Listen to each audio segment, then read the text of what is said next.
Happy Sunday morning, everyone. We are continuing our study of Philippians, and we're in the second half of Philippians chapter 2 today.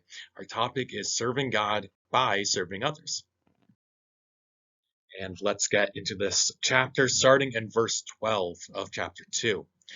Wherefore, my beloved, as ye have always obeyed, not as in my presence only, but now much more in my absence, work out your own salvation with fear and trembling, for it is God which worketh in you, both to will and to do of his good pleasure.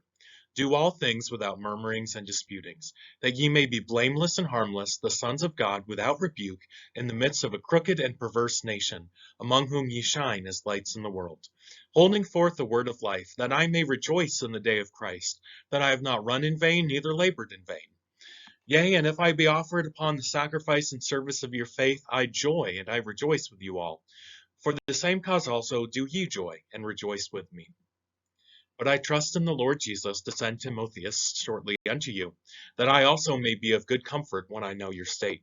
For I have no man like-minded who will naturally care for your state. For all seek their own, not the things which are Jesus Christ's. But ye know the proof of him, that as a son with the Father he hath served with me in the gospel. Him therefore I hope to send presently, so soon as I shall see how it will go with me. But I trust in the Lord that I also myself shall come shortly. Yet I suppose it necessary to send to you Epaphroditus, my brother, and companion in labor, and fellow soldier, but your messenger, and he that ministered to my wants. For he longed after you all, and was full of heaviness, because that ye had heard that he had been sick. For indeed he was sick, nigh unto death, but God had mercy on him, and not on him only, but on me also, lest I should have sorrow upon sorrow. I sent him therefore the more carefully, that when ye see him again, ye may rejoice, and that I may be less sorrowful. Receive him therefore in the Lord with all gladness, and hold such in reputation, because for the work of Christ he was nigh unto death, not regarding his life, to supply your lack of service towards me.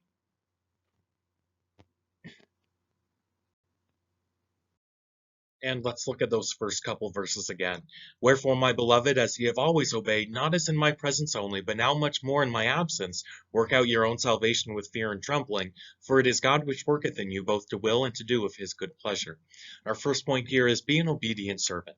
Now, Paul is not criticizing them for being disobedient. In fact, he is commending them for obeying when he's watching them and when he's not watching them. He has heard good things about them. He says, keep on doing right. And I think that can be a trap that some pastors fall into, that they're always, yelling at the congregation, you need to be better, you need to be better.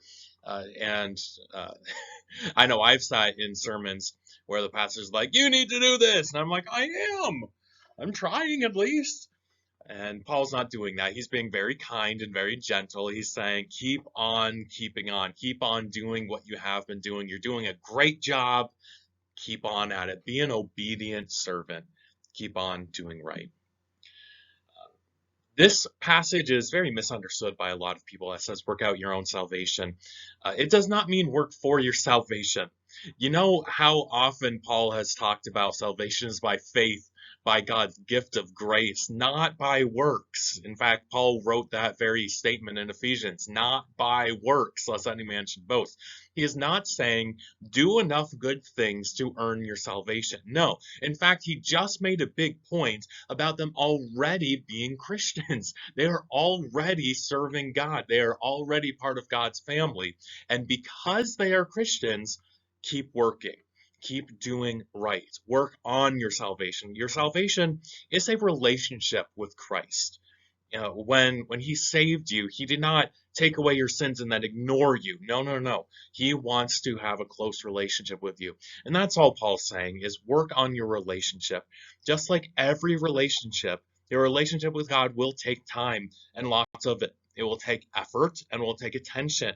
You cannot build a relationship with your children, your spouse, your buddies. That does not happen automatically.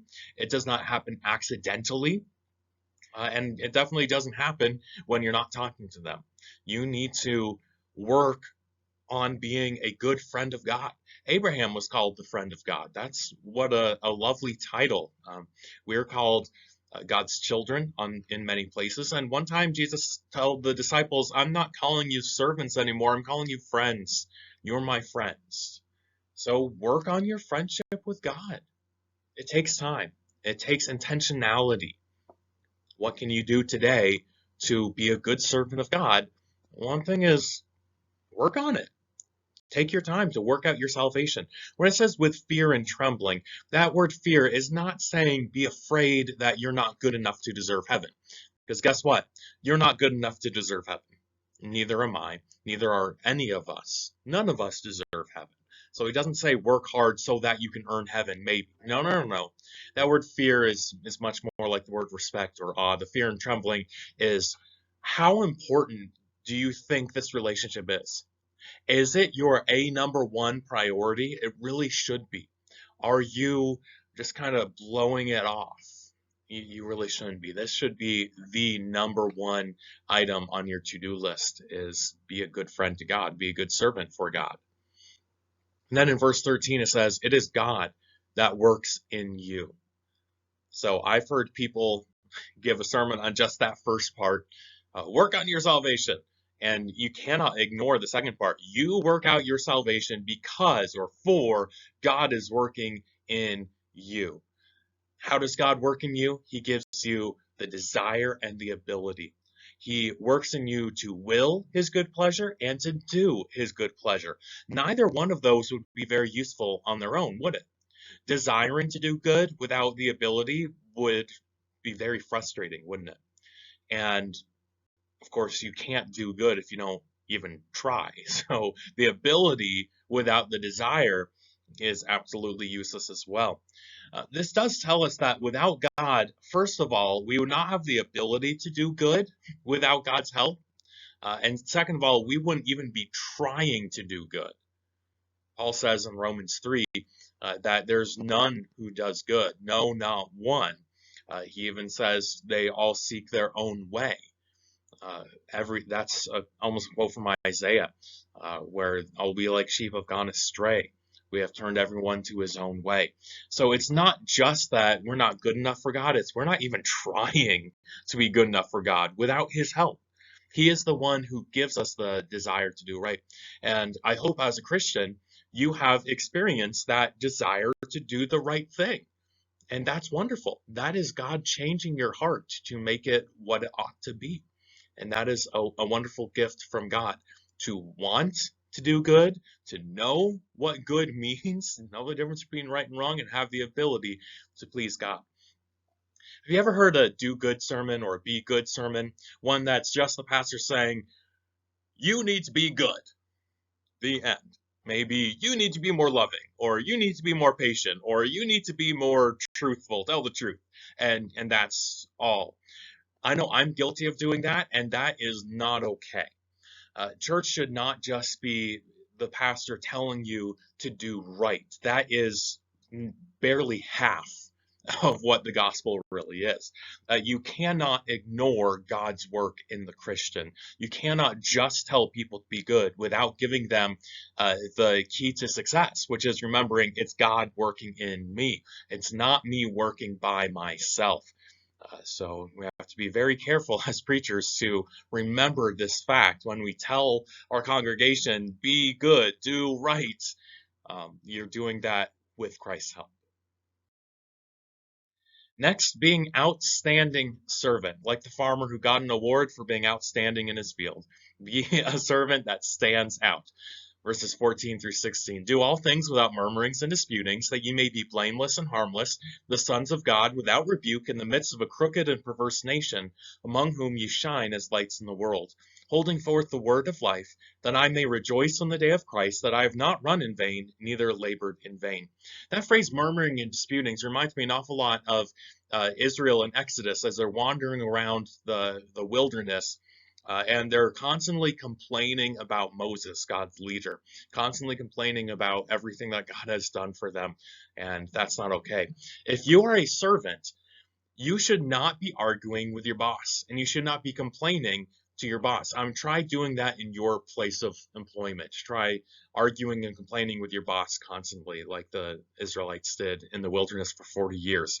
You're probably not going to spend the next 40 years at that job, are you? That's a quick way to get yourself a pink slip, arguing and complaining about the boss.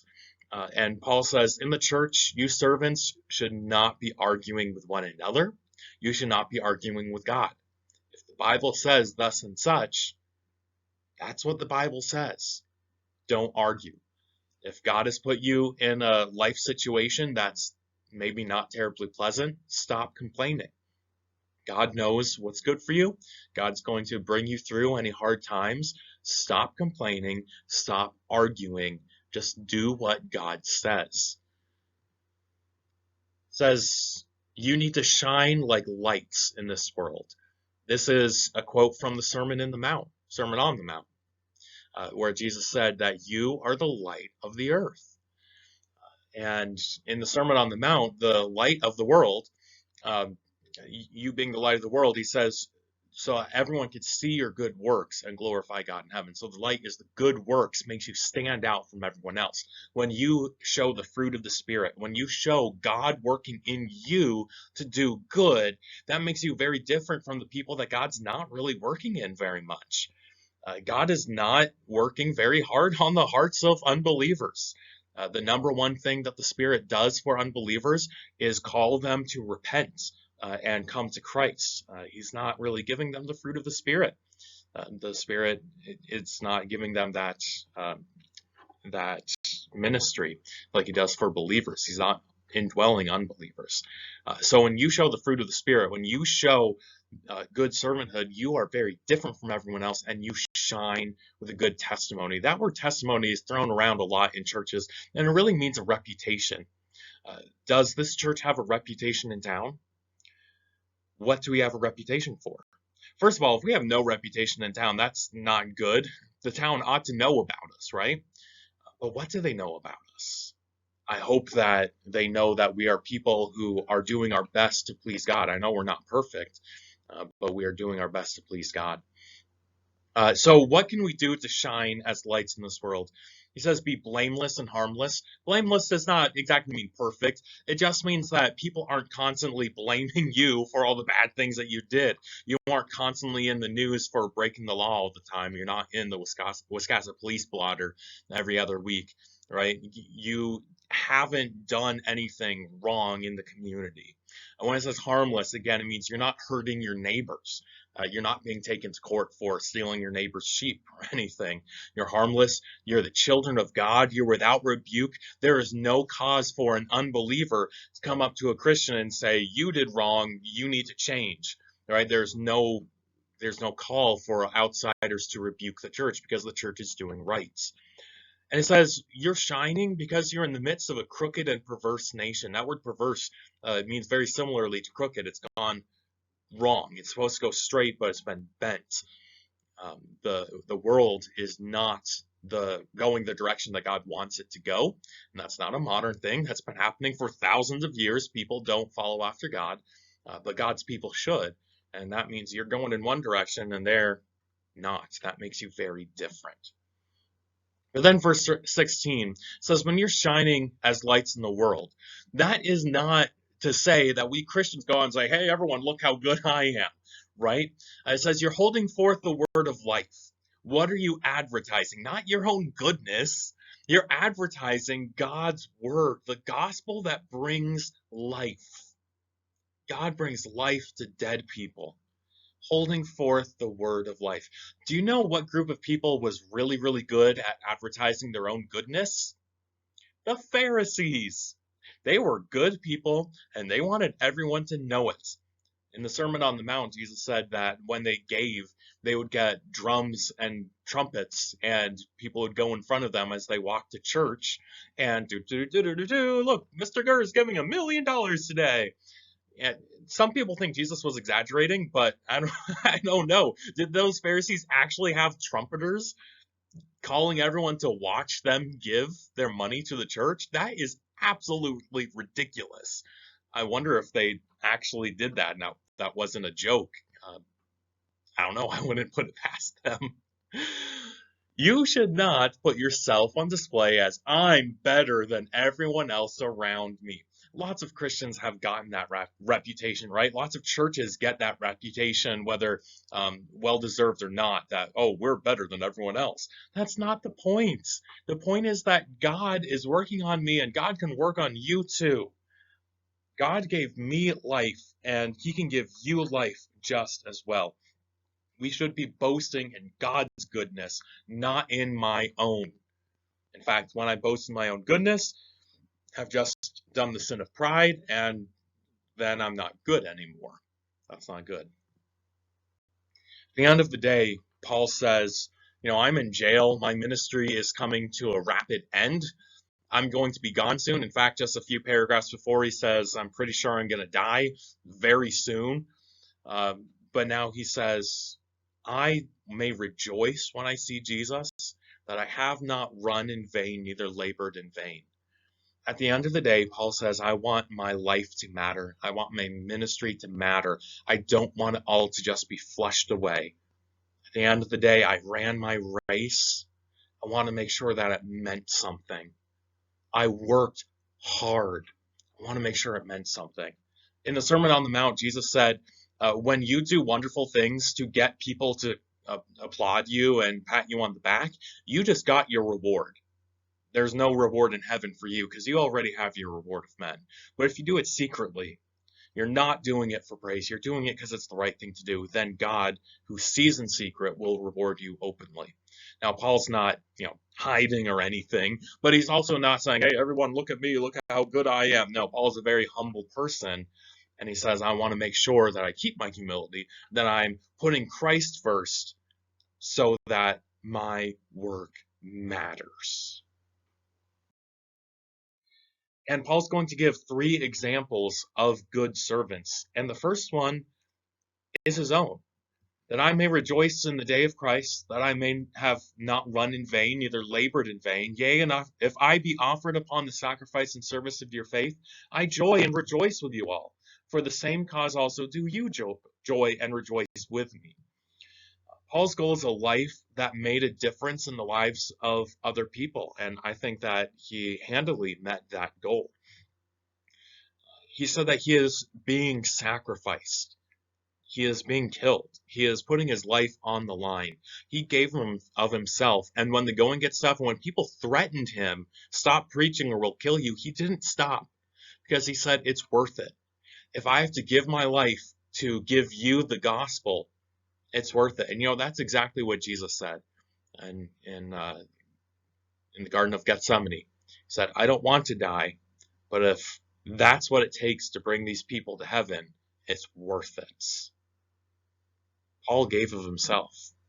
Then he said, it's my pleasure to serve. You ever been to a Chick-fil-A? They say it's my pleasure to serve. Paul says, this is not pleasant being thrown in jail, but it's my joy to take care of you all.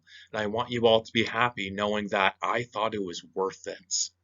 I thought it was worth it all to give my time, my energy, my comfort, even my life for you. Rejoice with me that I have run a good race. Rejoice with me that my life had meaning, even though, the ending will be sad, but I can look back at my life and say it was good. Now, Paul is a very humble person, but he's also a practical person. He knows that he has set a good example. So he's not doing this fake humility where he just ignores himself. No, he sees himself as a use to the church as a good example. So he does say, follow me, because I know that will help you. But he's not putting himself on a huge pedestal like, unfortunately, a lot of people today put Paul high on a pedestal. You know how many Catholic churches around the world are named St. Paul Church? I wonder what Paul would think about thousands of churches named after him. I do not think he would be very comfortable with all that attention, with all that honor. There's definitely honor due him, but he was a very humble person. So when he puts himself as the first example of a good servant, he's doing it because he knows he is a good example of a servant, but he really just spends a couple sentences talking about himself before moving on to the next example of a good servant. There you go. He's going to recognize his own value as a role model, but he's going to brag on other people a lot more than he brags on himself. His next example is Timothy. Verses 19 through 24. But I trust in the Lord Jesus to send Timotheus shortly unto you, that I also may be of good comfort when I know your state. For I have no man like-minded who will naturally care for your state, for all seek their own, not the things which are Jesus Christ's. But ye know the proof of him, that as a son with a father, he hath served with me in the gospel. Him therefore I hope to send presently, so soon as I shall see how it will go with me. But I trust in the Lord that I also myself shall come shortly. Paul says, I want to be of good comfort when I know your state. That is old-fashioned speak for, call me, I worry about you. Have you ever, maybe during college, your mom said, call me, I worry about you, text me when you get home, something like that. Paul wants to hear from you, and getting letters back and forth from Philippi, which is in northern Greece, all the way to Rome, where Paul is, it's got to take a good long while, weeks, if not months of travel by land and by ocean, Mediterranean. He says, I'm going to send Timothy, and one reason I'm sending him to you is because I want to hear from you. I want to know how you all are doing. And then he says, there's so many people who do not care. There's so many preachers who don't care about the people in their church. They're all seeking their own things. Verse 21. Remember just a few paragraphs before, Paul said, don't look only after your own things, but also look after the affairs of others. Take care of the people around you. Paul says there's so many people who are just seeking their own things, even the pastors. See, Christianity is this brand new religion. There are churches popping up left, right, and center, and every church needs a leader. So some people see that leadership opportunity as a way to get powerful, as a way to get a good salary, as a way to get a good reputation, and they're all in it for themselves. And that's sad when it happens in the business world, when you see a really proud person who's just a big fat jerk. But when there's a pastor who's a big jerk and who's super proud and is only in it for himself, that is just heartbreaking. It says there's so many people who are only seeking their own things. Not the things which are Jesus Christ. But he says, but Timothy is like-minded. Remember, have this mind that is in you, that is also in Christ Jesus. And he also said, have the same mind among you, be of the same mind. This is just a paragraph after telling each other to be united with their minds to one another and to Jesus Christ. And he says, Timothy is a great example of that. Timothy is united with me. He thinks just the same way I do. He's united with you. He's seeking the things which are Jesus Christ. He is looking after other people's things. He naturally cares about you. That is his gut reaction. His knee-jerk reaction is, how can I take care of other people? That is such a beautiful thing to see in a leader, a servant leader who doesn't look after himself. He's only looking after the people around him. I try to take care of the people around me, but it's a struggle, isn't it? We are so preoccupied with ourselves that my gut reaction is usually take care of myself. When Timothy's gut reaction is take care of other people, he just naturally is a carer, a giver. And that is definitely something that we can aspire to. But the more you practice at it, the better you'll be at it. It takes a while to develop a habit, and if you practice putting others first, it does become habit forming. And apparently Timothy had been practicing that for a long time. He became an expert at putting others first. That's something that we need to be doing. By the way, we also need to be bragging on the people around us who are doing a good job, like Paul is bragging on Timothy. He's such a great guy, and he's telling people to receive him well. It says Timothy is like-minded. He's united with Christ, with the church, and Paul, he cares for others, not himself. And then he says, Timothy is not new at this serving thing. He's proved himself. There's way too many brand new pastors that show up and they talk a good talk, but they're really in it for themselves. And you're like, well, how do I know? Well, Timothy's already proved himself for years at this point. Timothy has been traveling with Paul, preaching with Paul, and he's been taking care of other people for many years at this time. He's proved who he is. You can trust him. He's interned with Paul. And he said, he's like a son to me. What a beautiful relationship they had. Father, son, pastor, mentor. It's a really nice thing, and it's definitely something to aspire to. Third example is Epaphroditus. Verses 25 to 30 says, Yet I suppose it necessary to send to you Epaphroditus, my brother, and companion in labor and fellow soldier, but your messenger, and he that ministered to my wants. For he longed after you all, and was full of heaviness, because that ye had heard he had been sick. For indeed he was sick, nigh unto death. But God had mercy on him, and not on him only, but on me also, lest I should have sorrow upon sorrow. I sent him therefore the more carefully, that when ye see him again ye may rejoice, and that I may be the less sorrowful. Receive him therefore in the Lord with all gladness, and hold such in reputation, because for the work of Christ he was nigh unto death, not regarding his life, to supply your lack of service towards me. There is very high praise coming from Paul towards Epaphroditus, and Epaphroditus is such a minor character. We barely know anything about him. He is just some Christian from the church at Philippi. Was he rich? Was he poor? Was he old? Was he young? Why was he chosen to be part of this? Was he a deacon of the church or just someone who was helping out?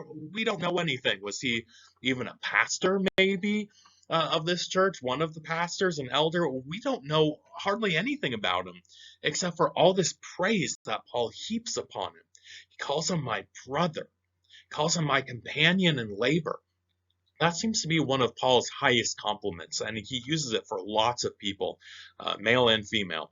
You're my companions in labor. You and I are working together for the gospel. He loves saying things like that. He says, you're my fellow soldier. We're fighting side by side. He's also your messenger. When the church at Philippi wanted to bring a message to Paul, Epaphroditus took it, and that's a much bigger deal back then than today. He had to travel hundreds and hundreds of miles. Now, Greece and Rome are very close to each other as the crow flies, but there's a good chunk of water in between and lots of mountains, so it would have been a very long, circuitous, mountainous route if he went up north around the little branch of the Mediterranean there, or a dangerous water route with storms and shipwrecks and pirates and, long, dangerous, difficult, unpleasant, cold, bad trip. And Epaphroditus volunteered to do this. And then he says, he's a servant. He ministered to my wants. He took care of me. Do you think Paul had any wants and needs in prison? Absolutely. Paul had a lot of needs, and Paul never takes care of himself. He always is taking care of other people. So here's Epaphroditus who steps in and says, I'll take care of you. I'll take care of your needs, Brother Paul. You've been working so hard for decades. Now it's time for you to have someone take care of you. Epaphroditus apparently brought some money from Philippi to Paul. Unlike missionaries today, Paul did not get a monthly paycheck. He did not have a bank account with direct deposit. He did not have any reliable source of income. There were several churches who would donate to him on a somewhat regular basis. But again, since the traveling was so far, Epaphroditus may have made that trip with the equivalent of thousands of dollars in today's money. It was probably supposed to be many months worth of support for Paul. So add on to all those dangers of the trip, robbers. You're carrying a big sack full of cash. No traveler's checks back then, no fraud insurance. Robbers were a big deal, both pirates in the water and robbers on land. And he volunteered that dangerous job to come to Paul. Now, in jail, the Romans would probably feed you nothing but bread and water, and probably not enough of either, and probably wouldn't clothe you at all, so you're just living in your clothes till they wear out. Too bad. The family and friends were supposed to take care of you. If you want an adequate feed, the family was supposed to bring you food. And if he's in Rome, there's probably hardly any Christians there at this time, and they may not have the ability to take care of him. So, when Philippi hears that he's in trouble, Philippi is like, let's get you some money. Let's take care of you. Let's feed you. Let's clothe you. These are basic necessities for life.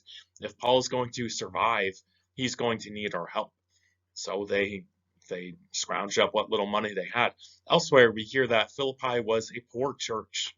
They were not very wealthy, and yet they gave abundantly to Paul again and again. And that's what he says in verse 30, to supply your lack of service towards me. Later on, he's going to say, I'm not complaining that you hadn't given me enough money before. I'm saying this is how you feel. The Philippians felt that they hadn't given him enough money. They're like, oh, who's going to bring the money? Epaphroditus will. He'll take care of Paul. Apparently, along the journey, he got really sick. Maybe he was out in the open ocean or, the open road during lots of rainstorms and he got a bad flu or something. I don't know. Maybe he got malaria. Maybe he got yellow fever or some cholera, some crazy disease that we don't really deal with a whole lot today. So bad that he was about to die. And apparently word got back to Philippi that he is on his deathbed. And They knew the risks. They probably were not terribly surprised that Epaphroditus is on his deathbed here, but of course they would have been very sorrowful here.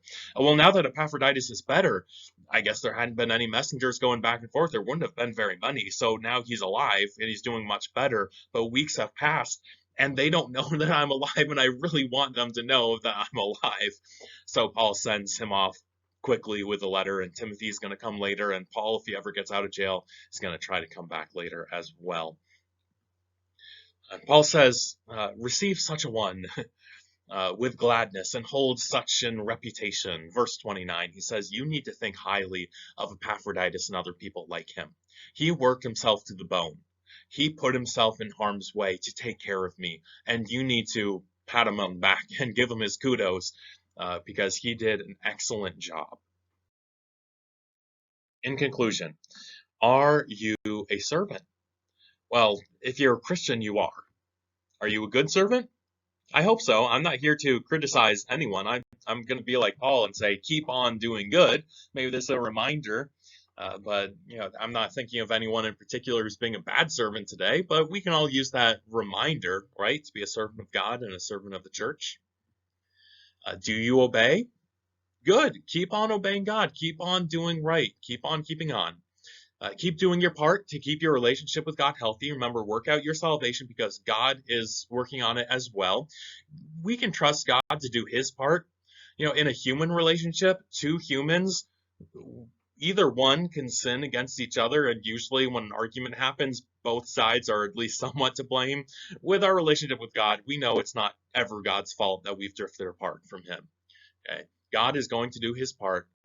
Let's do our part today. Be outstanding in your field. Be an outstanding servant, one that sticks out from the crowd by being a good person, by showing God's love, by showing God's care, by showing God's goodness for each other. Take care of the people around you. Be a good servant like Paul. Paul sacrificed his life, and he spent his entire ministry, decades of work, sacrificing for the betterment of others. Be like him. Be like Timothy, who naturally cares for other people. And lastly, work ceaselessly like Epaphroditus. Put yourself last. Say it's worth it. The sickness and long travel was worth it to take care of Brother Paul. He needed me, and I was there for him. Let's be good servants today.